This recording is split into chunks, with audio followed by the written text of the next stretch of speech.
Setelah perjalanan panjang dari China, Kak Boy akhirnya sampai juga nih di negara selanjutnya, Thailand. Mumpung lagi di sini, sayang banget gak sih kalau kita nggak jalan-jalan dulu? Setelah menikmati keindahan Bangkok, Kak Boy mau mampir nih ke Kedutaan Besar Republik Indonesia yang ada di sini. Kira-kira bakal ada keseruan apa ya di sana? Nggak berasa kayak di Thailand loh guys. Ini di Kedutaan Besar Republik Indonesia ya ada sekolahan juga isi anak-anak Indo. Wow, ternyata di sini ada sekolahan. Dan yang lebih kerennya, semua muridnya dari Indonesia. Udah yuk, nggak usah berlama-lama lagi. Langsung aja kita temuin Pak Dubesnya. Pak. Halo Pak Rahmat. Halo, salam kenal Pak. Aku Boy. Halo Pak. Aku baik Pak. Bapak apa kabar? Sehat. Ya sehat ya Pak. Terima kasih loh Pak udah buka pintunya buat kita kesini. Ya, pintu kita tidak pernah tertutup. Selalu ada ya? Selalu ada, selalu terbuka, terutama bagi orang-orang yang ingin memberikan kontribusi kepada pelaksanaan tugas pasti terbuka. Wah. Ini anak-anak lagi latihan untuk 17 Agustus. 17 Agustus ya Pak? Jadi mereka mau menjadi pengibar bendera nanti. Wow, tapi tahu nggak Pak, keren banget. Aku kan tadi masuk, aku kaget loh. Ada sekolahan Indonesia, ada murid-murid anak Indonesia semua pada sekolah di sini juga. Iya, ini putra-putri staf KBRI dan juga diaspora Indonesia. Banyak juga yang bekerja di sini kan, yang ingin anak-anaknya mengikuti kurikulum nasional, pendidikan nasional kita. Jadi mereka masuk ke sini. Oh, ternyata sekolahan ini ditujukan untuk umum loh. Gak cuma warga negara Indonesia aja yang bisa sekolah di sini. Dan kerennya lagi, sekolah ini mengikuti kurikulum nasional Indonesia. Abis ini, Kak Boy mau kemana lagi ya? Ini fasilitas-fasilitas kita untuk berolahraga. Orang main tenis bisa. Biasa main tenis. Bapak main? Main, saya main. Profesional? Saya main semua. Saya main tenis, saya main badminton, saya main bola. Ada lapangan badminton? Ada, sini.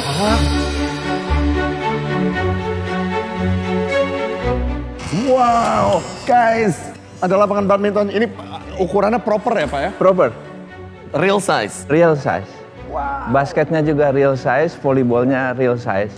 Wow. Nah, kemarin timnas volleyball yang kemarin bertanding di Raca mau berlatih di sini, tapi kemudian mereka harus ke Vietnam, jadi tidak sempat. Tapi ini real. Di sini jadi ada basket, volleyball, dan juga badminton. Ternyata fasilitas olahraga di KBRI Bangkok ini lengkap banget ya. Mau main basket bisa, badminton bisa, tenis juga bisa. Selain fasilitas olahraga, ada apa lagi ya? Wow, oke. Sekarang kita kemana nih Pak? Nah, kita sekarang mau ke Wisma, tempat presiden saya tinggal. Selanjutnya, Kak Boy akan diajak masuk nih ke rumah dinasnya Pak Dubes. Kira-kira di dalamnya kayak gimana ya? Yuk langsung masuk aja. Pak, ini sekarang kita lagi di Wismanya nih. Nah, ini residen di mana saya tinggal. Oh. Di mana ini adalah bagian kalau ada pertemuan di antara kita di sini gunakan sini. Tetap ya Pak, tempat tinggalnya. Ya, itu makanya boleh silakan. Saya itu nggak tahu kalau ditanya teman-teman hobi saya apa, bingung menjawabnya. Olahraga lah Pak, udah jelas. Karena banyak hobinya. Jadi saya selalu bercanda, malah bertanya terbalik. Hobi kalian apa? Saya menyesuaikan. Kayak bapaknya jago deh guys. Kalau udah sampai ada gini nih alatnya tuh, ini mah udah serius.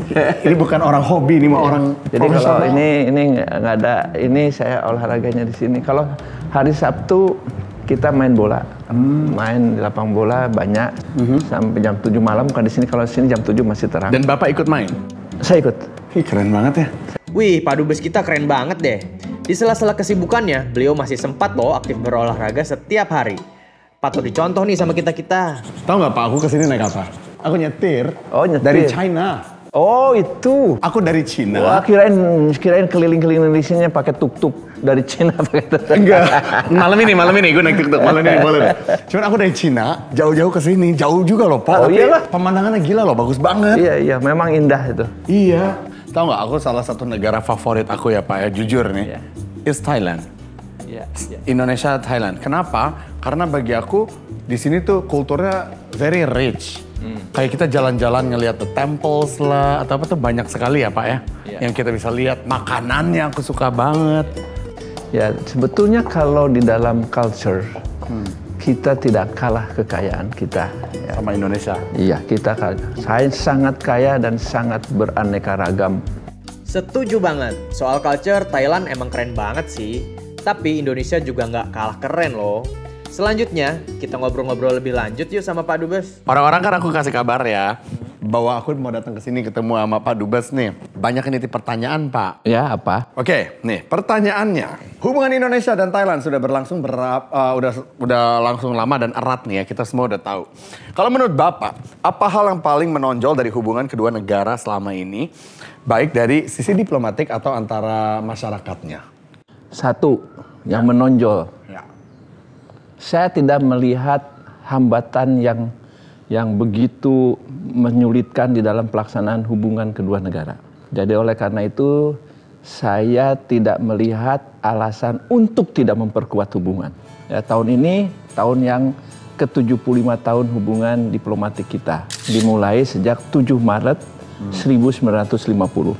Kemudian juga kalau kita lihat dari hubungan Indonesia dengan Thailand itu tidak dimulai hanya 75 tahun sejak 75 tahun itu, tapi sudah back to the long years before ya.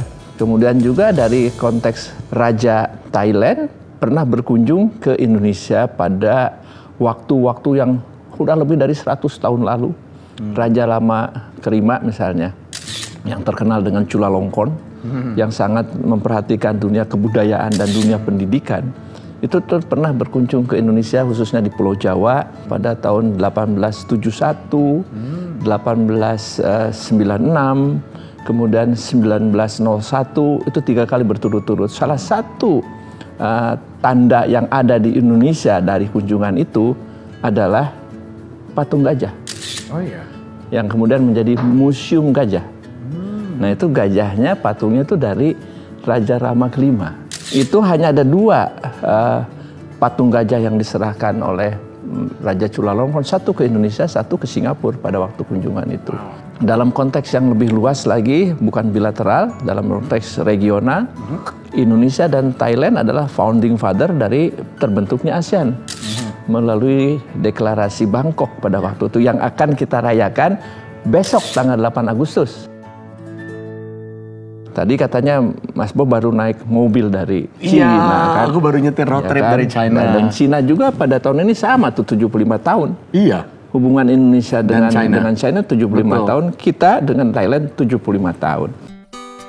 Pak, misalkan kalau buat anak muda nih ya, zaman sekarang yang lagi nonton nih, kita punya ide-ide. Produk apa gitu yang keren ya buat kita masukin ke Thailand? Anak muda? Iyalah, maksudnya kayak Untuk anak muda kan, produk anak muda gitu sekarang itu kan yang sangat diterima kreatif. orang sini gitu. Apa ya? Kalau anak muda sebetulnya ya, banyak sekali peluang yang mereka bisa manfaatkan. Satu misalnya namanya anak muda, senangnya apa? Fashion. Diterima di sini. Bukannya udah saturated banget ya sama pasar dia. Tapi jangan salah, mereka juga tertarik dengan fashion kita. Gitu. Iya. Wow. Misalnya di sini sangat senang dengan batik. Bahkan pada waktu itu saya bilang, jangan yang murah, lihat variety of price-nya. Dari yang murah, yang sedang, yang mahal. Ketika dibuka kemungkinan untuk membayar yang mahal habis duluan. Iya. Kita punya program ya, namanya TTICF, Trade, Tourism, Investment, and Cultural Forum. Nah, di salah satunya adalah Trade Exhibition, di mana kita berusaha mengangkat UMKM kita, tapi dengan catatan, saya selalu memberikan catatan. Saya bilang gini, kita ini anggota G20. Jadi ketika kita berbicara mengenai UMKM, kita harus memperlihatkan UMKM dari negara G20. Jadi harus yang premium, saya bilang. Ya kan? Nah, di dalam pameran itu terlihat bahwa perhiasan-perhiasan apakah dari perak, dari batu, dari emas mendapat perhatian dari para pengunjung. Dan jangan salah ya, ini masyarakatnya sebagian besar adalah masyarakat beragama Buddha. Tetapi perhatian terhadap halal food mereka cukup besar. Betul. Dan di sini ada yang disebut dengan Halal Science Center. Itu adalah untuk melihat berbagai hal dari sisi bagaimana agar produk-produk itu mendapatkan penerimaan dari masyarakat Muslim, tidak hanya yang ada di Thailand, tetapi dimanapun. Jadi mereka kemudian melihat tidak hanya dari soal hubungan manusia dengan Tuhan, tapi bagaimana masalah yang berkaitan dengan kehalalan itu juga dapat bermanfaat bagi yang lain. Bapak tinggal sini nyaman nggak di Thailand?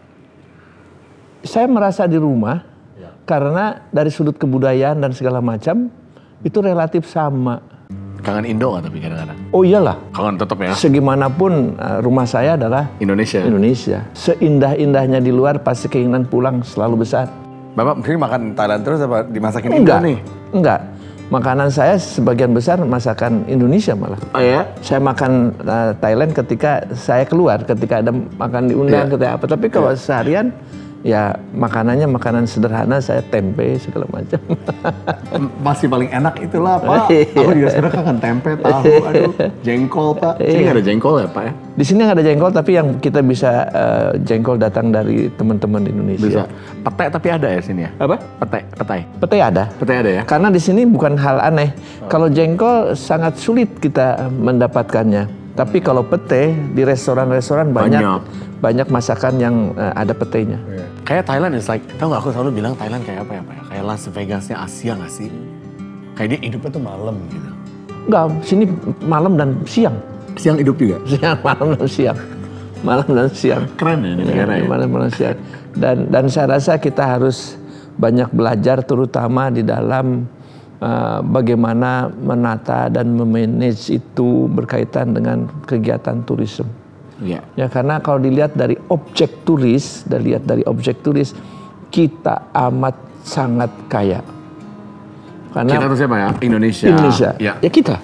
Kita sangat kaya karena selain alamnya begitu bagus, ya kebudayaannya beraneka ragam. Setuju. Ya, dan dari laut sampai gunung ada.